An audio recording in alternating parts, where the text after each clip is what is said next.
कहते हैं कुछ नाम ऐसे होते हैं जिन्हें अंधेरे में नहीं पुकारना चाहिए, क्योंकि हर नाम सिर्फ इंसान का नहीं होता, कुछ नाम आत्माओं के भी होते हैं।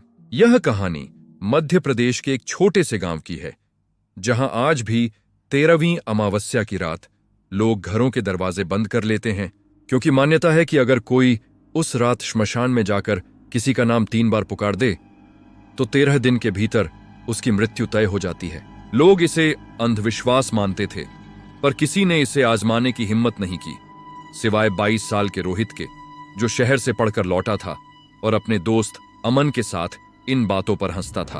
अमन ने उसे रोका, कहा श्मशान मजाक की जगह नहीं।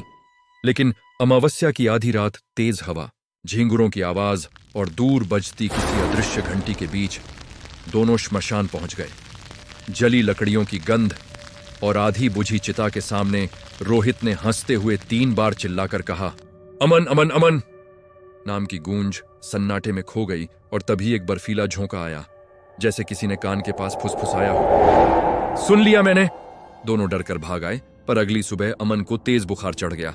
डॉक्टर ने वायरल कहा, मगर तीसरे दिन उसके शरीर पर जलने जैसे निशान उभर आए और उसने कांपती आवाज में कहा कि कोई उसे बुला रहा है। 7वें दिन आधी रात को वह अजीब संस्कृत जैसी भाषा बोलने लगा।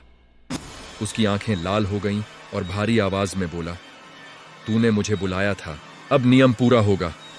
कमरे की लाइटें टिमटिमाईं और रोहित की चीख पर वही आवाज गूंजी। श्मशान मजाक नहीं समझता। 12वीं रात तक गांव में डर फैल चुका था। अमन को बांध दिया गया था और वह बस दोहराता रहा, 13वां दिन आत्मा बदलेगी। घबराया रोहित पंडित के पास गया तो पंडित ने कांपती आवाज में बताया कि नाम लेने वाला ही असली शिकार होता है। आत्मा पहले जिस नाम को पुकारा गया उसे पकड़ती है और फिर लेने वाले को अपने साथ ले जाती है।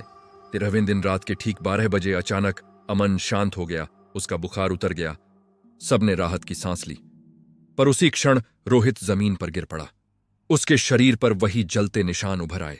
वह हांफते हुए समझ ही नहीं पाया कि क्या हो रहा है, और तभी अमन हल्की मुस्कान के साथ फुसफुसाया, तूने मुझे बुलाया था, अब मेरी जगह तू जाएगा। ठंडी हवा का झोंका आया, दरवाजा अपने आप बंद हुआ और रोहित की चीख सन्नाटे में डूब गई। अगली सुबह गांव में खबर फैली कि रोहित रहस्यमयी हालत में मृत मिला, जबकि अमन पूरी तरह ठीक था। लेकिन श्मशान की दीवार पर राख से एक वाक्य लिखा था, अगला नाम कौन लेगा। और कहते हैं आज भी उस गांव में 13वीं अमावस्या की रात कोई किसी का नाम नहीं लेता, क्योंकि हर नाम किसी का इंतजार कर रहा होता है।